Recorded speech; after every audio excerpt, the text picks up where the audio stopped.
Irmãos, por favor, abra sua Bíblia comigo, Mateus capítulo 14. Mateus capítulo 14, verso 22 em diante. Deus tem sido muito bom para nós, irmãos. Por isso que nós estamos aqui para adorar ao Senhor.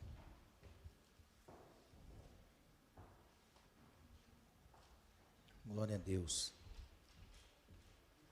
O Senhor tem sido muito bom para nós. Mateus capítulo 14, verso 22.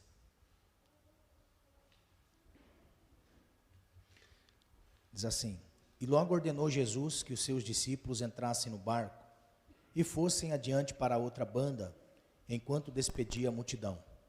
E despedida a multidão, subiu ao monte para orar à parte. E chegada já à tarde, estava ali só. E o barco já estava no meio do mar, açoitado pelas ondas, porque o vento era contrário. Mas à quarta vigília da noite, dirigiu-se Jesus para eles, caminhando por cima do mar. E os discípulos, vendo caminhar sobre o mar, assustaram-se, dizendo: É um fantasma, e gritaram com medo. Jesus, porém, lhes falou logo, dizendo: Tende bom ânimo, sou eu, não temais. E respondeu-lhe Pedro e disse: Senhor, se és tu, manda-me ter contigo por cima das águas. E ele disse: Vem. E Pedro, descendo do barco, andou sobre as águas para ir ter com Jesus. Mas sentindo o vento forte, teve medo. Começando a ir para o fundo, clamou, dizendo: Senhor, salva-me.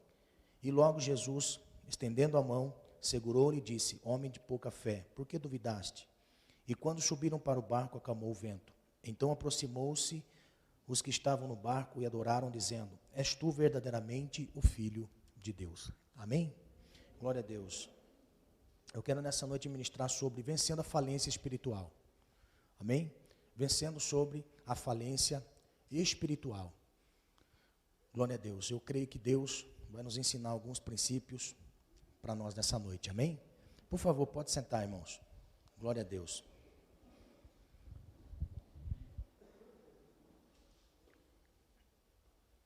Vencendo a falência espiritual. Talvez esse tema seja muito propício para os dias de hoje, não é? Com esse distanciamento social, eu posso dizer que desde março de 2020, através desse distanciamento... Ô Carlos, Pai do Senhor, fiquei feliz em te ver, rapaz. Glória a Deus. Através desse distanciamento social, onde se distanciaram muitas pessoas na sociedade, nós podemos observar que o trabalho sofreu por esta imposição, a família sofreu por esta imposição, a sociedade em si sofreu por essa posição, mas eu creio que o mais dificultoso e o ambiente mais sofredor com toda esta causa é a igreja do Senhor. Porque não tem como nós falarmos de comunhão com Cristo se não estivermos em comunhão com pessoas. Não tem como nós dizermos comunhão com Deus e não comunhão com pessoas. Até porque a base central da ceia do Senhor é comunhão. A base central da ceia do Senhor é comunhão, koinonia.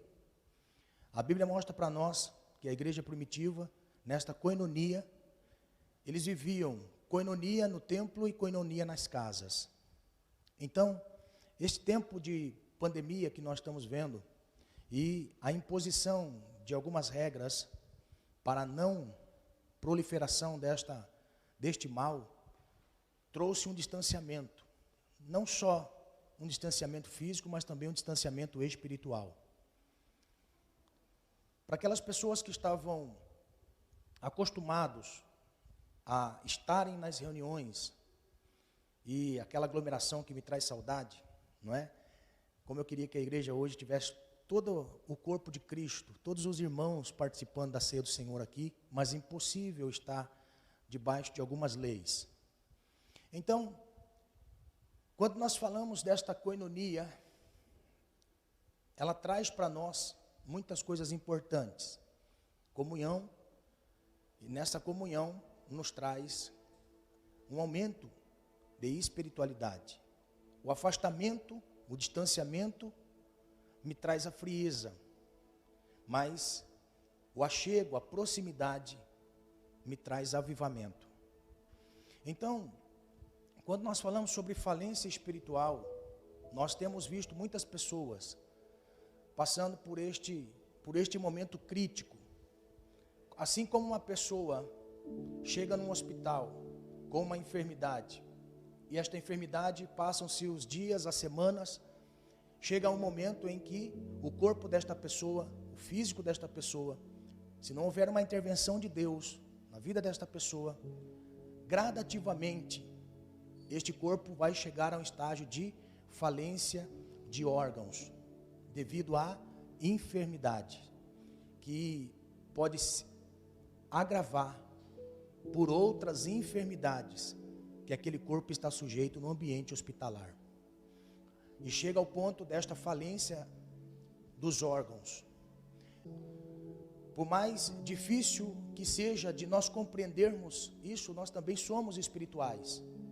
E eu posso dizer que o espiritual, difícil que seja de nós compreendermos isso, nós também somos espirituais. E eu posso dizer que o espiritual que é em nós move este mundo físico. Você já percebeu que quando você está bem, na comunhão com o Senhor, com pessoas, você parece que vive uma vida melhor? Você já percebeu que como o tempo passa, um distanciamento no Senhor, distanciamento de pessoas, na koinonia, também nós vamos sentindo no mundo físico? Por quê? Porque nós somos um ser espiritual.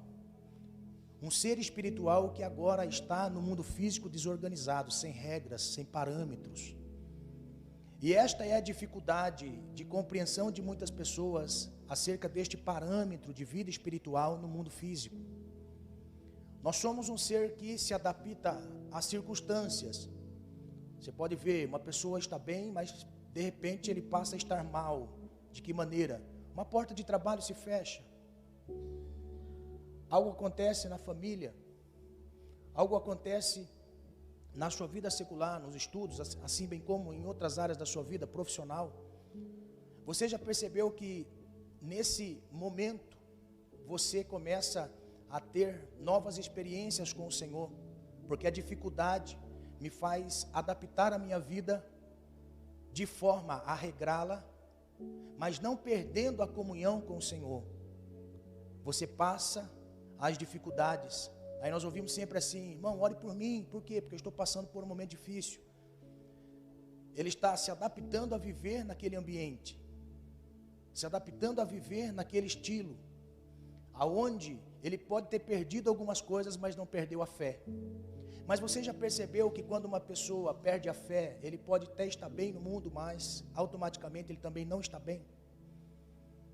Então, são essas coisas que nós precisamos compreender, sendo nós cristãos, e que entendemos sobre uma vida espiritual. Então, o Senhor Jesus, Ele é um modelo, Ele é um parâmetro para nós. Muito mais de ser o nosso Senhor, que para mim já seria o suficiente, mas se eu tivesse um Senhor que só me mandasse fazer as coisas e não me mostrasse um caminho, dificilmente eu iria acreditar nele. Sabia? Por quê? Porque fazer algumas coisas ou viver em dados momentos da vida como um ser divino, como Senhor, seria muito fácil. Mas como nós temos o nosso Senhor que foi humano, Ele viveu como nós vivemos, Ele sentiu o que nós sentimos. Então tudo aquilo que Jesus viveu e ensinou, para nós é uma regra de fé. Para nós é uma regra de fé. Tudo aquilo que Jesus disse e tudo aquilo que Jesus viveu, a maneira como Ele viveu, é uma regra de fé para nós. Por quê? Porque se Jesus conseguiu viver, nós também vamos conseguir viver. E o ser mais espiritual na terra, que pisou nesta terra, foi Jesus. O ser mais espiritual que viveu nessa terra foi Jesus. Mas também o ser mais simples que se viveu nessa terra foi Jesus. Então, os parâmetros de medida acerca da fé, da persistência, que Adão não conseguiu viver, Jesus viveu. O que Jesus nos ensina é o que Adão deixou para nós de ensinar. Você entendeu qual foi o motivo da criação?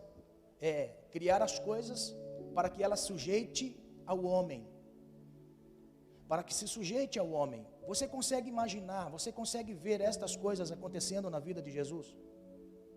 Toda a criação se sujeitando a Cristo.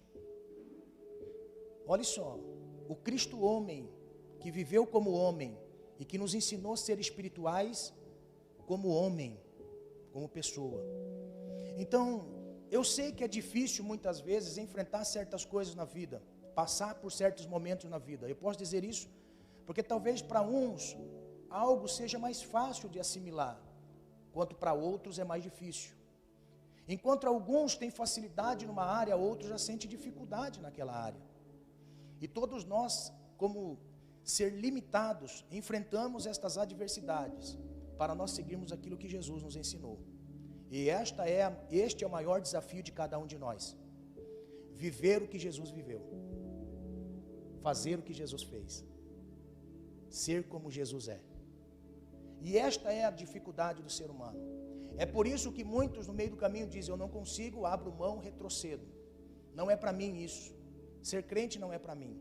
Ser evangélico não é para mim. Por quê? Porque nós pintamos um Jesus super-herói como Deus. Jesus foi homem, simples como nós, e que viveu o que nós vivemos. Em todas as áreas da vida ele foi tentado e foi fiel até o fim, chegando até a cruz e dando para nós a certeza de que nós conseguimos também.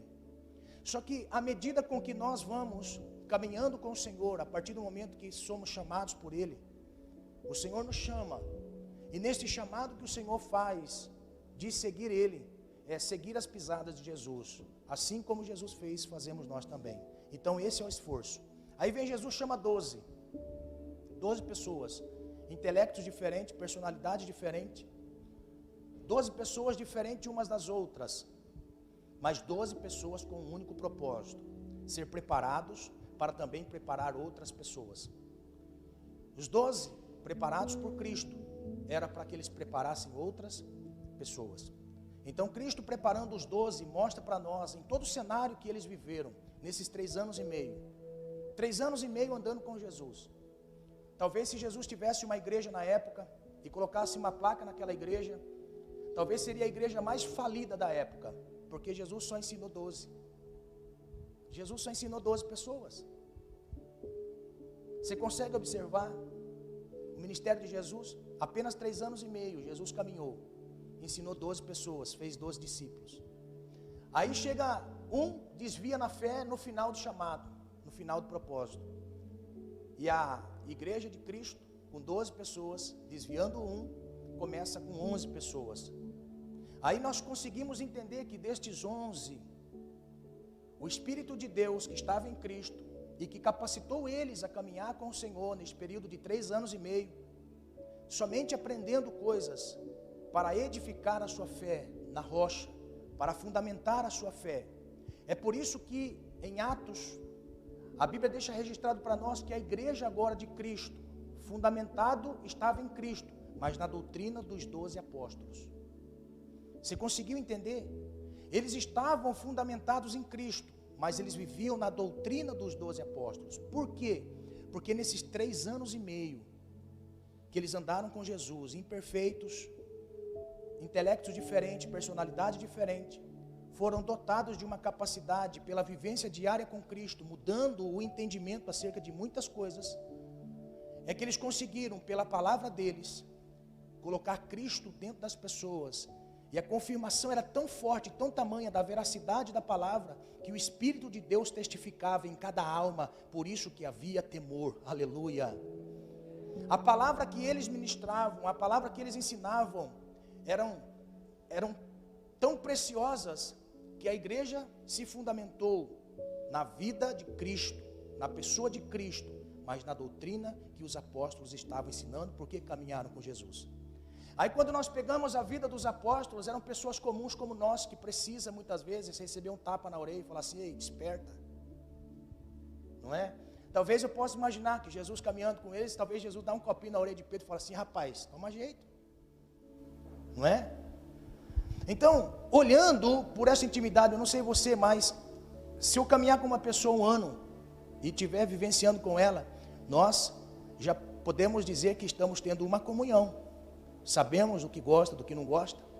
Então Jesus, caminhando 3 anos e meio com eles, conseguiu fazer com que eles, homens comuns, tivessem um entendimento a respeito de uma vida espiritual. Então, em todas as áreas, em todos os momentos, Jesus estava ensinando uma pérola espiritual. Eu não sei você, mas quando nós conseguimos enxergar na Bíblia, nesta palavra, nas histórias e nas passagens de Jesus, nós conseguimos tirar pérolas preciosas para a nossa vida. Pérolas preciosas. É isso que o Senhor quer que nós façamos. Venhamos a olhar para a palavra de Deus e extrair pérolas preciosas para a nossa vida. Olhar para o ambiente que nós estamos e tirar pérolas preciosas para a nossa própria experiência. E nessa noite eu quero falar um pouco sobre uma falência espiritual na vida de um apóstolo, na vida de um discípulo. Alguém que estava vivendo um momento onde que nós podemos agregar algumas coisas importantes nesta palavra para a edificação do corpo de Cristo.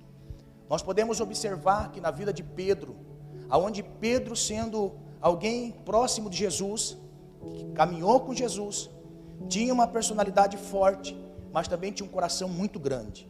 Irmãos, se tem alguém que é afoito, sanguíneo, ele expressa 2 sentimentos: ou ele ama ou ele odeia. O sanguíneo ou ele ama ou ele odeia, ele não tem 2 jeitos, não tem 2 sentidos. Por quê? Porque na explosão, no ímpeto, na força que ele tem dentro da sua personalidade, ou ele ama ou ele odeia. Então Jesus, sabendo disso, ensinando Pedro muitas coisas, eu acho lindo isso, porque Pedro é como aquele aluno que está numa sala de aula, em que todo mundo está prestando atenção, como você está prestando atenção na mensagem nessa noite, e aquele aluno tem uma dúvida, ele levanta a mão e não quer nem saber qual é o assunto que está sendo falado. Se ele não entendeu, ele para a aula e pergunta: o que é que o senhor quis dizer? O que é que a senhora quis dizer? Pedro é aquele que a turma tem dúvida, então ele toma a frente para perguntar. Então este momento aqui é o momento onde nós aprendemos 3 coisas importantes para nós, e não tem como nós sairmos e fugirmos disso. Esta passagem revela para nós 3 coisas importantes. Primeiro, ou eu fico no ambiente que eu estou e me acomodo, não tenho experiência.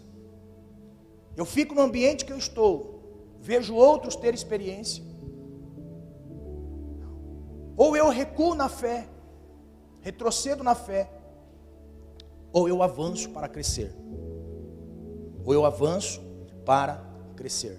Então este momento é o momento onde Jesus queria dar alguns ensinos aos discípulos. E a Bíblia diz que eles, após uma multiplicação de pães, a Bíblia diz que Jesus coloca os discípulos dentro do barco. Irmãos, não foi o diabo quem colocou os discípulos dentro do barco. Amém? Eu quero dizer, foi o Senhor quem te colocou dentro do barco. Aleluia. Agora, se o Senhor colocou os discípulos dentro do barco, Jesus não colocou eles dentro do barco para morrer. Amém?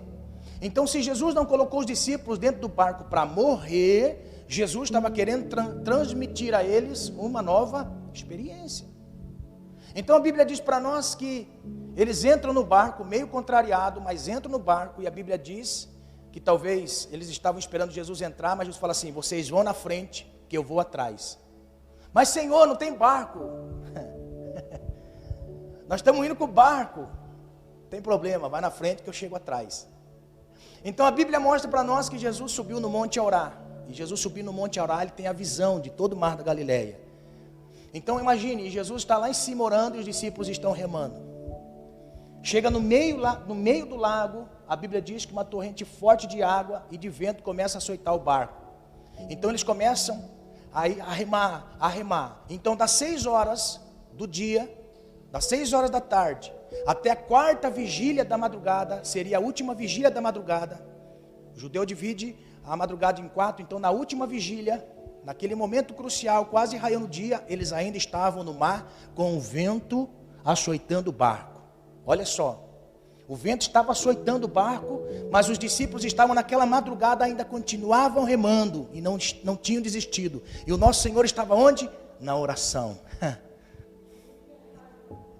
Orava pouco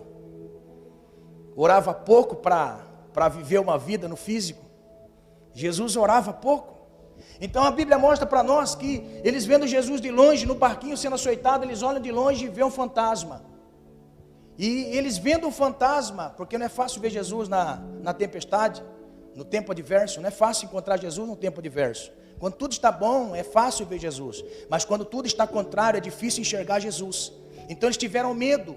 Por quê? Porque eles não enxergaram Jesus, mas Jesus se aproxima e alguém diz, é o Senhor. Aí Pedro, tomando a frente, ele diz, Senhor, se és tu mesmo, manda ter contigo por cima das águas. Olha só, então a Bíblia diz que Pedro, ouvindo a palavra de Jesus, dizendo, vem, então segundo a palavra, Pedro pula o barco, caminha em cima das águas, enquanto que o Senhor, de repente, um vento vem, ele sente medo e começa a afundar. Ele começando a afundar, a Bíblia mostra para nós que ele, afundando, clama ao Senhor, me socorre, Senhor. Aí como é bom estar perto de Jesus, não é? Como é bom estar perto de Jesus. Olha só, ele segurando na mão de Pedro, coloca Pedro de pé. Irmãos, presta atenção, Pedro andou 2 vezes em cima da água e não apenas uma vez. Pedro andou 2 vezes e não uma. Por quê? Porque o Pedro saiu do barco e foi encontrar com Jesus. Pedro afundou, mas Jesus coloca Pedro de pé. Talvez Jesus pergunta para Pedro, está firme, Pedro? Estou, Senhor, sozinho eu não consigo, mas segurando nas suas mãos eu vou em frente. Aleluia! Eita glória! Aleluia, sozinho eu não vou, mas o Senhor segurando a minha mão eu vou, então vamos. Agora imagine os dois, imagine os dois andando em cima das águas. Pedro, bobão, Jesus tranquilo, Pedro, primeiro Jesus coloca Pedro em cima, depois Jesus sobe no barco. Olha só, imagine a cena. Agora os discípulos estavam encolhidos num canto do barco, porque a Bíblia diz que eles foram até onde Jesus estava, próximo de Jesus, dentro do barco. Então, eles indo em direção a Jesus, imagine os discípulos, não é? 3 anos e meio, 3 anos andando junto, já tinham familiaridade. Imagine alguém chegando no ouvido de Pedro falando assim, afundou? Não é? Talvez outro chega para Pedro e fala assim, que seu bonzão afundou. Não é? Irmão, eu imagino assim que Pedro ouviu chacota de todos os discípulos. Mas uma coisa Pedro podia dizer, eu afundei, mas tentei. Mas eu andei sobre as águas, vocês não, eu andei. Amém? Então em cima disso, nós podemos tirar muitas lições. O Senhor quer nos ajudar a entender que a falência espiritual, ela não começa de uma forma imediata. A falência espiritual, ela começa gradativo. A falência espiritual, ela começa gradativo, assim como os órgãos não falem da noite para o dia, eles entram em processo de falência até culminar a morte. A falência espiritual também acontece essas coisas. Então eu quero ensinar nessa noite algumas coisas importantes. Primeiro, a Bíblia mostra para nós que para não morrer, nós precisamos estar ativo. E estando ativo, nós precisamos avançar. Se nós decidimos seguir ao Senhor, nós precisamos avançar. E para avançar requer coragem. Para avançar requer coragem. Coragem. Tudo na nossa vida requer coragem. Sabia? Desde criança nós somos levados a viver pela coragem. Sim ou não? Sim. Você pode observar uma criança. Eu estava vindo de AMB com o Reginaldo, eu estava falando sobre isso. Você pode observar, se você quer enxergar e entender a sua vida espiritual, analise uma criança. Analise o processo na vida de uma criança e veja se uma criança não esboça coragem. Uma criança está aprendendo a engatinhar. Se ela não tiver coragem de se lançar, ela não aprende a engatinhar. Se ela não se lançar para andar, ela não aprende a andar. Então, assim na nossa vida também, nós precisamos de coragem. Coragem. Coragem para enfrentar as coisas. Coragem para enfrentar os momentos da nossa vida. Nós precisamos de coragem. Porque se o propósito na nossa vida não é estar estagnado, imagine comigo, nós não podemos estar estagnados na vida. Porque a vida nos leva a enfrentar desafios. A vida nos leva a enfrentar desafios. A nossa vida é pautada em desafios. Não tem como eu estacionar, não tem como eu parar. Nós somos automaticamente levados a enfrentar e a ter coragem para viver e não morrer. Nós somos levados a ter coragem para avançar, para viver e não morrer. Este é o propósito da nossa existência. Espiritualmente, nós somos levados a ter coragem. Um dia você entregou a vida a Cristo. Você teve coragem de aceitar a sua fé perante as pessoas contrárias à sua fé. Se eu perguntar aqui, quem é que nasceu no berço evangélico, como nós conhecemos, talvez ninguém aqui vai levantar a mão, ou poucos números de pessoas levantarão as mãos. Eu nasci no berço evangélico. Raramente nós vemos. Porém, nós quando aceitamos a fé, nós tivemos coragem de dizer, agora eu sou um crente em Jesus. Nós somos levados a ter coragem. Porque se nós não somos levados a ter coragem, nós paralisamos a nossa vida na fé. E estagnando na fé, nós vamos morrer espiritualmente. Nós precisamos ter coragem. A Bíblia mostra que eram 12, mas só um teve coragem. Só um teve coragem de descer do barco. Só um teve coragem em direção ao Senhor.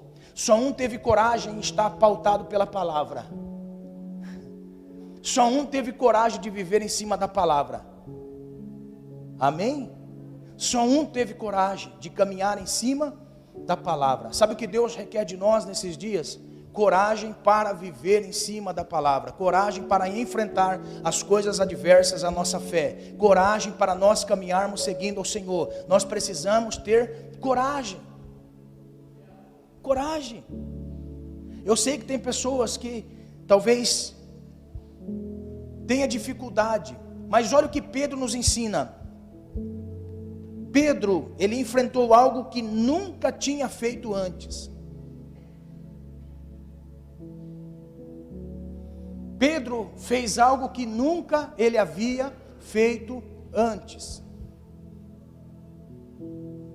Nós precisamos ter coragem de fazer aquilo que nós nunca fizemos na nossa vida, irmãos. Nós precisamos ter coragem para experimentar coisas novas. Nós precisamos ter coragem para enfrentar coisas e adversidades talvez que nós nunca tínhamos enfrentado. Quantas pessoas estagnam na fé porque têm falta de coragem de experimentar coisas novas?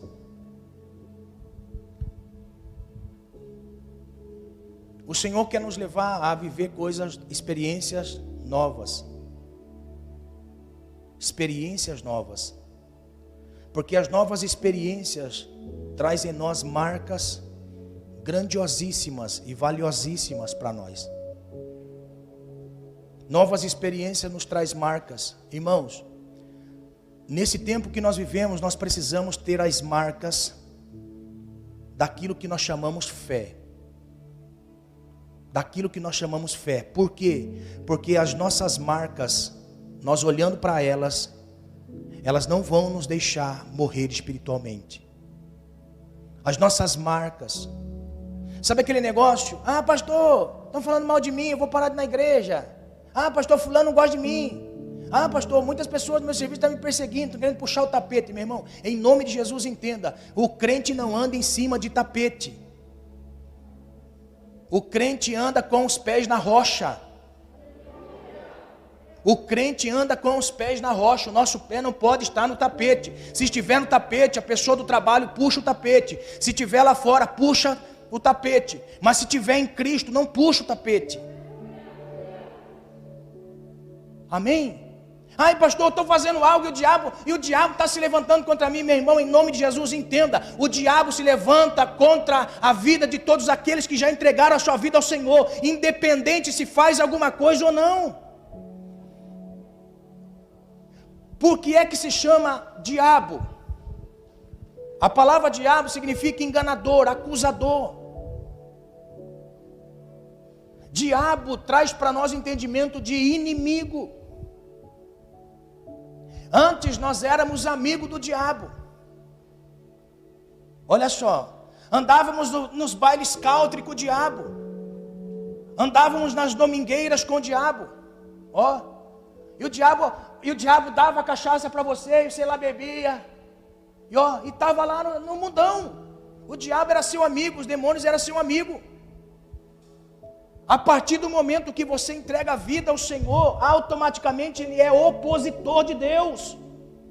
Então tudo aquilo que Deus faz, Ele se opõe. A partir do momento que você entrega a sua vida ao Senhor, independente se você faz alguma coisa para Deus ou não, o diabo ele vai se levantar sim. Por que é que o inimigo se levanta contra as nossas vidas? Porque agora nós temos o que ele perdeu. Nós vamos para onde ele saiu. Aleluia. Oh glória. Você está conseguindo entender? É necessário nós termos marcas. Marcas são aqueles momentos em que nós somos atraídos para ser vencidos. Que nós somos envolvidos para ser vencidos pelo mal. Automaticamente nós vamos ter a afronta deste inimigo.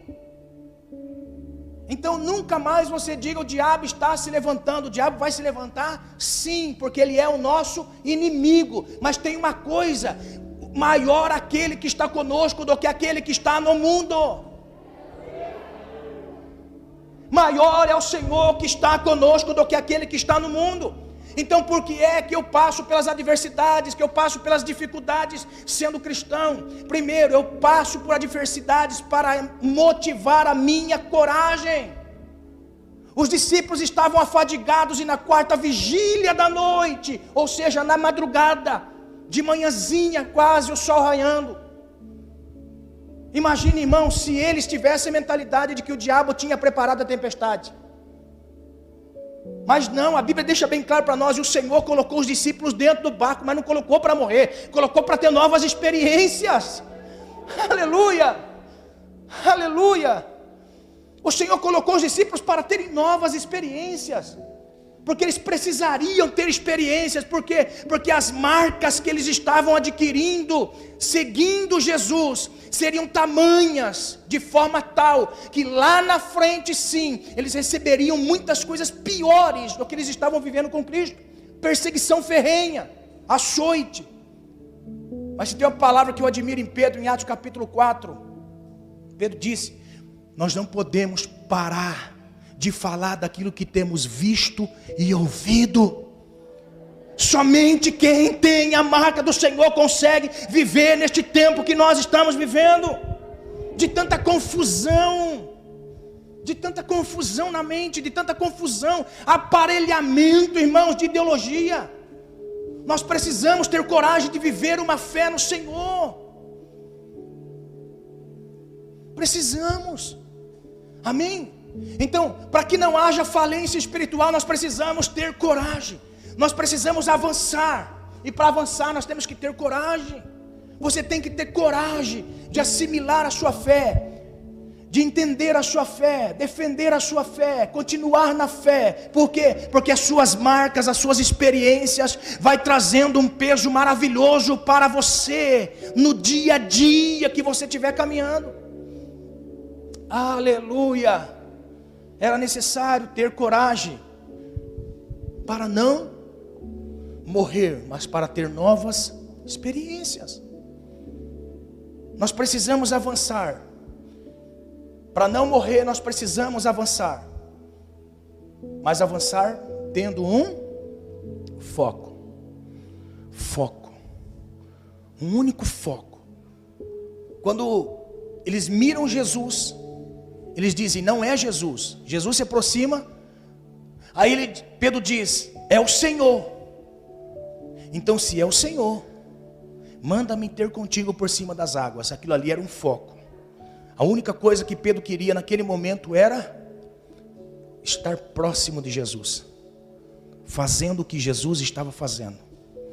Aleluia, aleluia.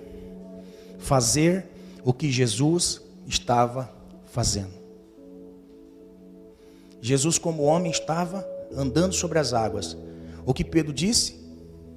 Eu quero também andar por cima das águas. Eu tenho um foco, eu tenho um objetivo, que é estar com Jesus fazendo o que Ele faz. Estar com Jesus fazendo o que Ele faz. Agora olha só que coisa linda. Jesus só estava fazendo aquilo porque alguém havia lhe ensinado a fazer, e alguém estava fazendo. Olha essa palavra, irmão, de Mateus capítulo 5. Mateus capítulo 5. Perdão, João capítulo 5. João capítulo 5. Olha só essa palavra que Jesus vai dizer a respeito de fazer o que o outro está fazendo. João capítulo 5, verso 19. Até porque o capítulo 5 de João é maravilhoso, né, irmãos? O capítulo 5 de João é maravilhoso. Mas olha só. O verso 19 diz assim: mas Jesus respondeu e disse-lhe: na verdade, vos digo, que o filho por si mesmo não pode fazer coisa alguma, se o não vir fazer ao Pai. Porque tudo quanto ele faz, o filho faz igualmente.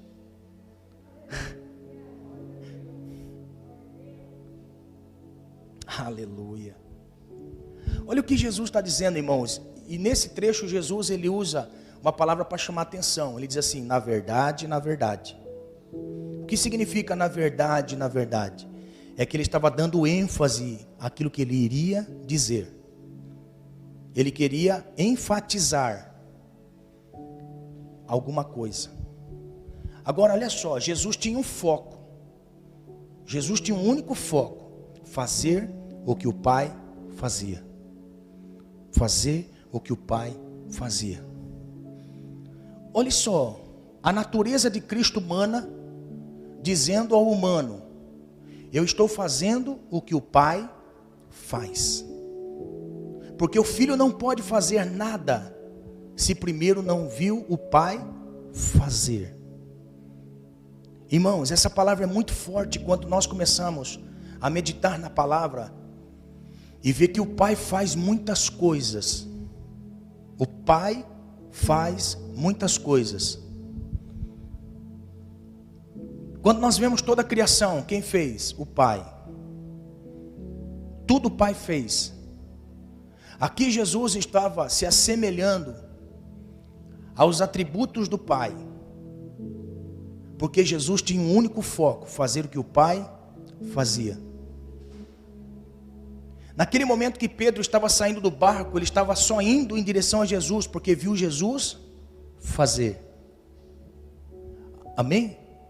Agora olha só, o que na realidade Jesus quer mostrar para nós? Quem quer avançar para não morrer, precisa ter em mente um único foco: fazer o que o Senhor fez. Porque Jesus, como homem, fez o que o Pai fez. Tudo que Jesus fez porque viu o Pai fazer. Tenha foco. Sabe qual é o nosso problema nos dias de hoje? Nós temos vários focos. Nós temos várias janelas. Você sabia que nós temos várias janelas? E isso é comum, é natural da humanidade. Olha só. Agora eu vou começar uma vida séria com Deus. Deu segunda-feira, nós abrimos uma janela. Nós saímos do foco, abrimos a janela e começamos a olhar a janela. Quando chega o final de semana, vem em mente: puxa, eu falei que tinha um propósito com o Senhor, mas eu tenho janelas abertas na vida. Já abri janelas a semana toda. A semana toda eu abri janela. Qual janela dessas o Senhor estava? Esse é o problema. Nós conseguimos fazer muitas coisas, mas esquecemos de fazer uma única coisa: ter foco na vida. Você já percebeu, irmãos, que o sucesso na vida de uma pessoa está porque esta pessoa teve um único foco? Quer ver? Quando você ouve a história de um médico bem-sucedido, de um doutor, de um advogado, de um juiz,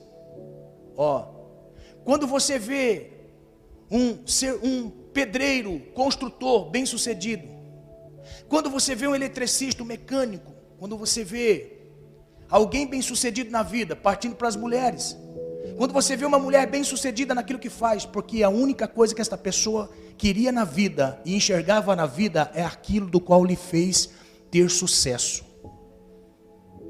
Você sabia disso, que nós perdemos de ser melhores naquilo que sonhamos, porque deixamos janelas abertas para tirar o nosso foco. Sabia? Porque é que antigamente, eu não sei se você sabe, eu acredito assim que os mais novos não sabem o que é isso, né? Quando se apiava o cavalo, metia nele lá a sela, quando se colocava na carroça, se colocava um tapa assim, nos olhos.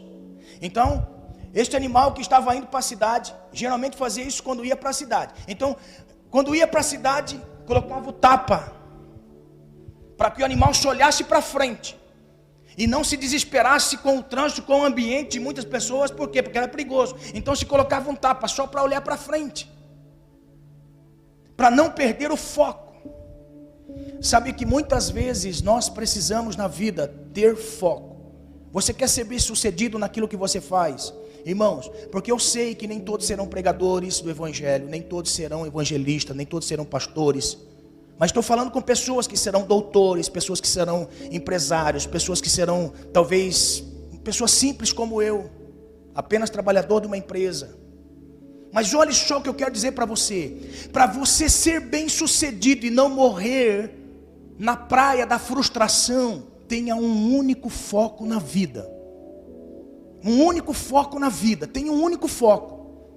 Para você ser um cristão bem sucedido, tenha um único foco na vida, que é olhar para Jesus, autor e consumador da sua fé. Aleluia. Se na vida secular eu tenho que caminhar de forma para ser bem sucedido naquilo que faço, eu tenho que ter um único foco para ser bem sucedido nisso que faço. Eu não posso fazer, hoje eu faço uma coisa, amanhã eu faço outra coisa, amanhã eu faço uma coisa. Quem faz muitas coisas ao mesmo tempo não é bom em uma. Sempre vai ser quebra galho para todas.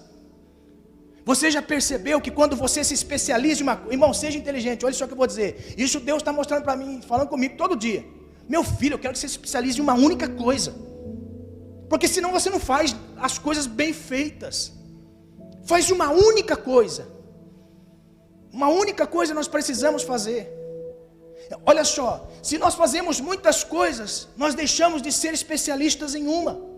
Agora, quando eu sou especialista em uma, irmão, olha só, você pode ser especialista em uma única coisa e ter todas as outras coisas a seu favor e a seu serviço, quando você entende. Porque quando você é especialista numa única coisa, aquilo que você ganha aqui faz você ter todas as outras coisas para seu benefício. Porque o tempo que você gasta fazendo outras coisas, você pode fazer a sua coisa bem feita, e cobrar bem caro, mas bem caro, o suficiente para você viver e pagar para fazer para você. Está entendendo? Agora olha só, quando eu me especializo em uma única coisa, eu tenho um único foco, a minha salvação. Você já viu como é fácil nós caminharmos na vida, irmão? Você já viu como nós vamos à falência quando nós perdemos o foco de Jesus? Nós abrimos as janelas dos problemas, nós abrimos todas as janelas, todas, e ficamos, eu tenho um único foco, eu tenho que chegar na eternidade com o Senhor, eu tenho esta promessa, eu quero chegar até o final. Mas quando eu tenho um foco, de repente as janelas abertas, eu começo a olhar e me distrair com as coisas que acontecem à minha volta. Eu faço o quê? Desanimo na fé. Você não pode desanimar na fé. Você não pode morrer, não pode haver falência espiritual por causa das janelas abertas. Feche as janelas e tenha um único foco da sua salvação. Irmãos, hoje nós vivemos uma tristeza muitas vezes à nossa volta. Nós podemos nos entristecer com muitas coisas, mas nós não podemos perder o foco. Nós temos que estar no foco. O único foco é o foco da nossa salvação. Aleluia. Não tem outro caminho, irmão. Única salvação é o Senhor. Aleluia. Jesus tinha muitos problemas, mas ele tinha um único foco: fazer o que o Pai fazia. Aleluia. Amém. Nós não podemos, irmãos, morrer espiritualmente, paralisar e morrer, nós temos que vencer o fracasso. Temos que vencer o fracasso. Para Pedro seria muito frustrante, irmãos, se Jesus não estivesse perto. Se Jesus não estivesse perto, seria muito frustrante para Pedro. Mas olha só, quem fica de pé no Senhor, quem está com o Senhor, vence o fracasso. E não tem como dizer assim, essa pessoa é vencedora, se essa pessoa não passou pelo fracasso. Esta pessoa é vencedora. Qual o caminho que esta pessoa percorreu? O que esta pessoa viveu na vida? Você pode ter certeza que em dado momento ela fracassou em algum momento. Quando Pedro começou a afundar, ele clamou ao Senhor, e o Senhor de mãos abertas segurou Pedro e puxou para cima, evitando a morte. Fracassou, mas não morreu. Fracassou, mas não morreu. E Pedro foi bem sucedido naquilo que fez para Cristo e para o reino. Olha só, irmãos, não tem como uma pessoa ser vencedora. E eu marquei aqui algumas coisas que eu achei interessante. O inventor Thomas Edison falhou milhares de vezes antes de conseguir inventar a lâmpada elétrica. Henry Ford fracassou e foi à falência 5 vezes antes de finalmente ser bem sucedido. Walt Disney foi demitido por falta de talento, faliu 2 vezes antes de conseguir dar vida a Mickey, Pato Donald e a Disneylândia. Essa história aqui é maravilhosa. O crente, temente a Deus, Abraham Lincoln, um dos maiores presidentes dos Estados Unidos, quando jovem fracassou nos negócios 2 vezes, sua noiva faleceu, teve um colapso nervoso, esteve à beira da morte, foi derrotado em eleições por 8 vezes, mas ele acreditou no seu potencial até o fim e se tornou um grande presidente, talvez o maior dos Estados Unidos. Abraham Lincoln. Quando nós olhamos para a Bíblia, nós vemos grandes homens de Deus que fracassaram, se frustraram, mas nunca deixaram o Senhor. Nunca deixaram o Senhor.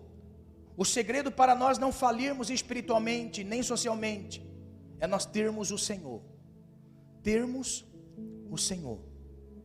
Nós podemos fracassar, mas perto do Senhor, Ele nos ajuda a nos levantar.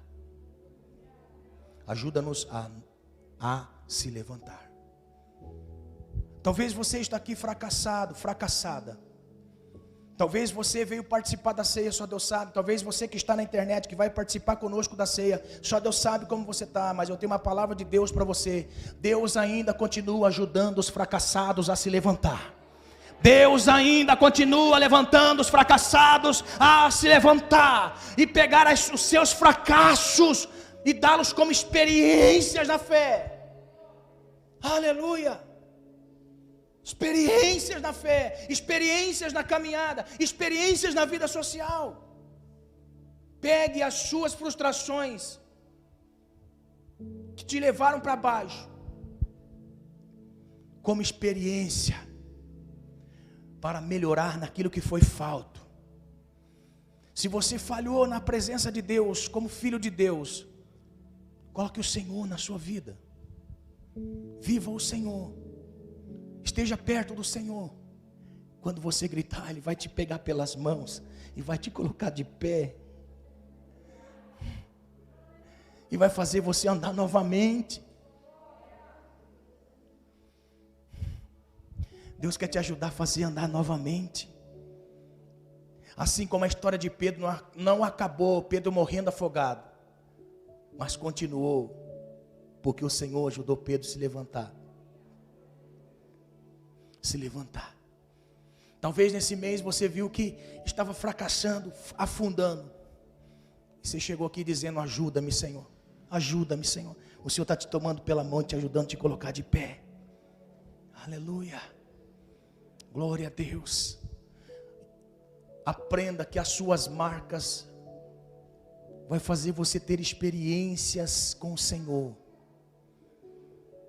E você, pela obra que Deus tem na sua vida, de propósito que Deus tem na sua vida, você não pode morrer, você tem que viver. Aprenda isso, você tem que viver. Viver para o Senhor, viver para servir pessoas. Uma história muito antiga.